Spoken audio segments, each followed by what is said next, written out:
Welcome to This Just In, a weekly news show highlighting the people and events in Newport News Public Schools, where helping others is encouraged in the classroom as well as throughout the community. Art is a powerful tool that can bridge generations, bring people together, and spur on creativity through self-discovery. It's this positive power that Yates Elementary art teacher Kristen Gilbert wants her students to experience. For the second year, fifth grade art enrichment students at Yates participated in Elder Art. The young artists visited nearby Pinecroft Retirement Community to meet and interview some of the residents. By talking with the residents, the students learned about their life experiences, important historical events they've witnessed, what they enjoyed about school when they were young, where they grew up, and many other interesting stories. And the residents appreciated the students' attentiveness and enjoyed reminiscing about their lives. During the interviews, the students began sketching portraits of the residents. Each student applied his or her own artistic perspective and creativity to transfer the elders' likeness onto paper. So, in preparation of their trip to Pinecroft, Kristen Gilbert gave her students a quick lesson on drawing faces by helping them to focus on dimensions, to understand the different shapes of facial features, and to pay attention to the details that make each person unique. After the trip, the students finalized their masterpieces by adding color and paints to their sketches. They also used their notes to write a short story about each resident's life. These stories were combined with the portraits and then presented to the residents who provided the inspiration.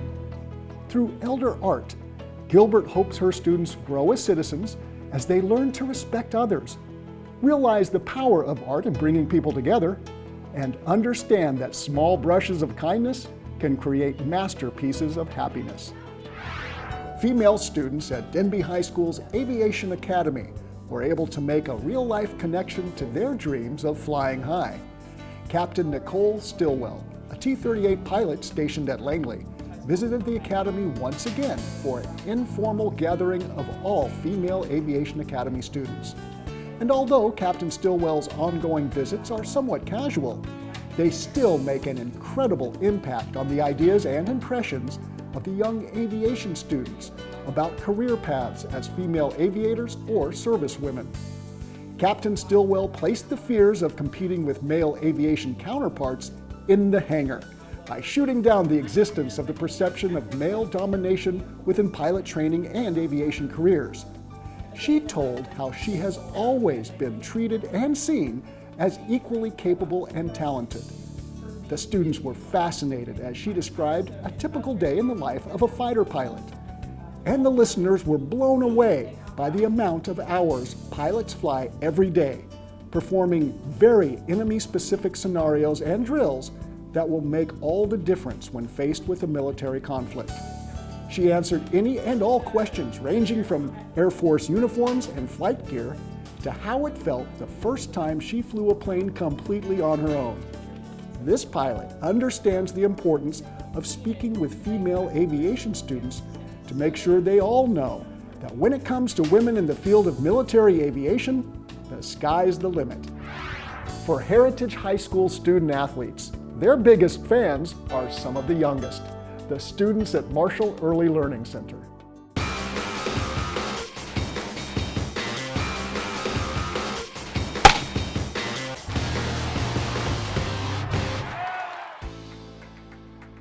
When superstar athletes aren't on the field performing, they volunteer their time in the community helping others. And the student athletes at Heritage High School are no different, holding themselves to a higher standard for the benefit of others. More specifically, the young students at Marshall Early Learning Center. For the first year, Marshall and the Heritage Hurricanes have teamed up to create Mini Canes, a mentoring program that gives high school athletes the opportunity to use their life experiences to advise a younger generation, giving the pre-kindergarten and kindergarten students at Marshall positive role models to look up to. The mentoring program was born from conversations between Heritage Assistant Principal Dr. Dyron Ford and Marshall's Principal Vanessa Keller. Every 2 weeks, football and basketball players, along with cheerleaders from Heritage, visit Marshall during the school day. the same two Marshall students are paired up with each student athlete, creating continuity that allows the students to build meaningful relationships. Depending on the day's activities, the Heritage Mentors may help the students with classwork, read aloud to entire classes, work on writing assignments, play with the students outside on the playground, or just talk about life. And there's no question the Marshall students are excited to spend time with their high school mentors.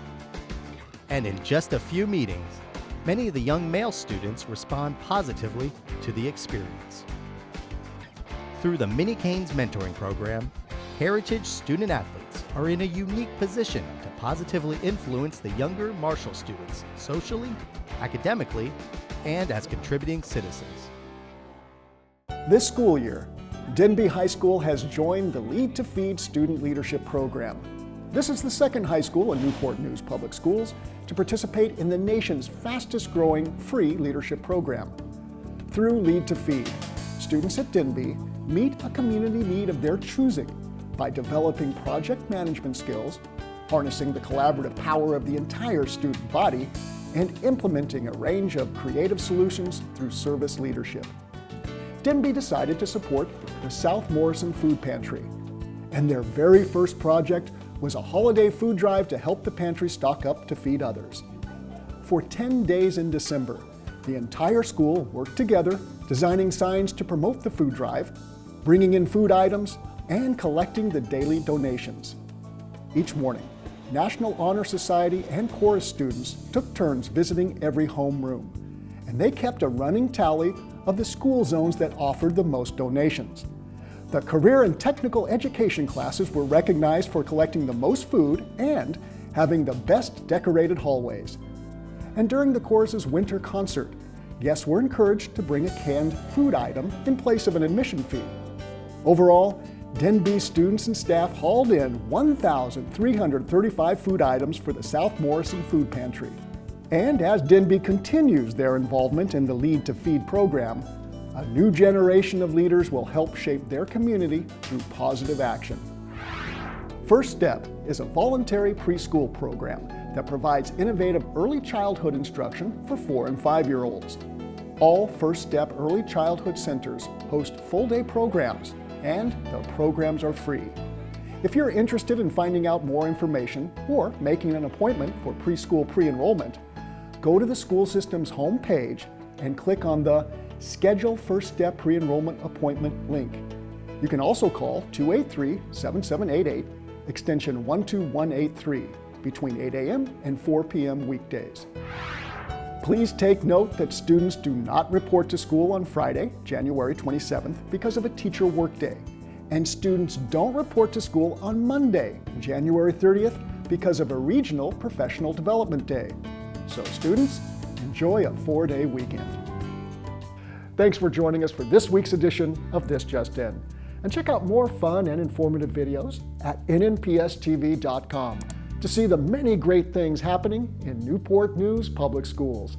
Thanks for watching.